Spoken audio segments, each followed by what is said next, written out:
Salam, dan semoga sejahtera dan kebahagiaan selalu menyertai dalam kehidupan Anda sehari-hari. Amin. Baiklah, dan biar nggak lama-lama, sekarang ke pokok pembahasannya. Dengarkan, simak, dan tonton sampai selesai, jangan di-skip, agar Anda tidak gagal paham. Tapi sebelumnya jika berkenan, like, komen, share dan subscribe, dan jangan lupa nyalakan loncengnya. Agar Anda ternotifikasi dan tidak ketinggalan di saat channel ini mengupload video terbaru. Yang tentunya hanya tentang edukasi, artikel, nasihat dan wawasan-wawasan menarik, yang bermanfaat untuk Anda.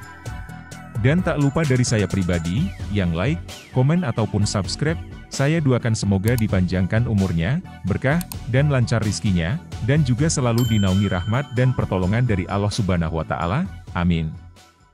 Inilah yang terjadi pada otak Anda ketika Anda disiksa secara emosional.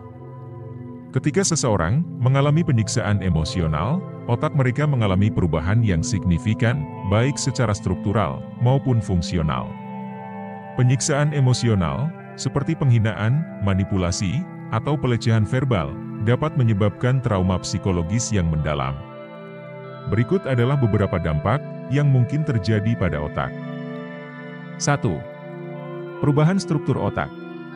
Pengurangan volume hipokampus. Hipokampus adalah bagian otak yang penting untuk memori dan pembelajaran. Penyiksaan emosional kronis dapat menyebabkan pengurangan volume hipokampus yang dapat mengganggu kemampuan seseorang untuk mengingat informasi dan mengelola emosi. Peningkatan aktivitas amigdala. Amigdala bertanggung jawab untuk respons, fight or flight, dan pengolahan emosi, terutama ketakutan.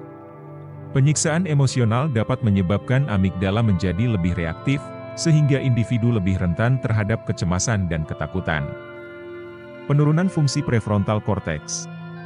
Korteks prefrontal berperan dalam pengambilan keputusan, kontrol diri, dan perilaku sosial. Tekanan emosional dapat menurunkan fungsi bagian ini, yang dapat mengakibatkan kesulitan dalam pengambilan keputusan, kontrol emosi, dan mengatasi stres. 2. Gangguan fungsi kimia otak. Ketidakseimbangan neurotransmitter. Penyiksaan emosional dapat mengganggu keseimbangan neurotransmitter, seperti serotonin dan dopamin, yang berperan dalam suasana hati dan kesejahteraan. Hal ini dapat menyebabkan depresi, kecemasan, dan masalah kesehatan mental lainnya. Peningkatan kortisol. Kortisol adalah hormon stres yang dilepaskan dalam situasi berbahaya atau stres tinggi. Penyiksaan emosional yang berkelanjutan dapat menyebabkan peningkatan kadar kortisol secara kronis, yang berdampak negatif pada berbagai fungsi tubuh dan otak, termasuk gangguan tidur, peningkatan tekanan darah, dan gangguan metabolisme. 3. Dampak jangka panjang pada kesehatan mental. Gangguan stres pasca trauma. Penyiksaan emosional dapat menyebabkan gangguan stres pasca trauma, yang ditandai dengan kilas balik, mimpi buruk, dan kecemasan parah. Otak orang yang mengalami gangguan stres pasca trauma menunjukkan perubahan dalam area yang terlibat dalam pengaturan emosi dan memori. Masalah kepercayaan dan hubungan sosial. Individu yang mengalami penyiksaan emosional seringkali mengalami kesulitan dalam mempercaya orang lain dan menjalin hubungan sosial yang sehat. Ini bisa menjadi hasil dari perubahan dalam otak yang mengatur perilaku sosial dan pengolahan emosi. 4. Respon emosional yang terganggu. Desensitisasi emosional. Orang yang sering mengalami penyiksaan emosional mungkin menjadi kurang responsif secara emosional, yang bisa menjadi mekanisme pertahanan untuk melindungi diri dari rasa sakit lebih lanjut. Hipervigilans atau waspada berlebihan.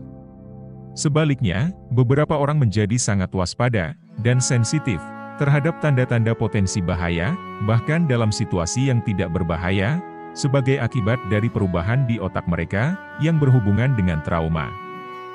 Penyiksaan emosional tidak hanya berdampak pada kesehatan mental seseorang, tetapi juga meninggalkan jejak fisik pada otak.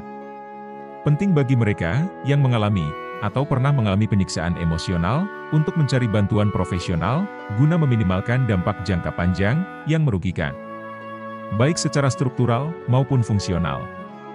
Dampak tersebut termasuk pengurangan volume hipokampus, peningkatan aktivitas yang merugikan, penurunan fungsi prefrontal cortex, serta ketidakseimbangan neurotransmitter, dan peningkatan kadar kortisol. Perubahan ini dapat memicu berbagai masalah kesehatan mental, seperti gangguan stres pasca trauma, depresi, kecemasan, dan kesulitan dalam hubungan sosial. Oleh karena itu, penting bagi mereka yang mengalami penyiksaan emosional untuk mendapatkan dukungan dan bantuan profesional guna meminimalkan dampak negatif jangka panjang pada kesehatan mental dan fisik mereka.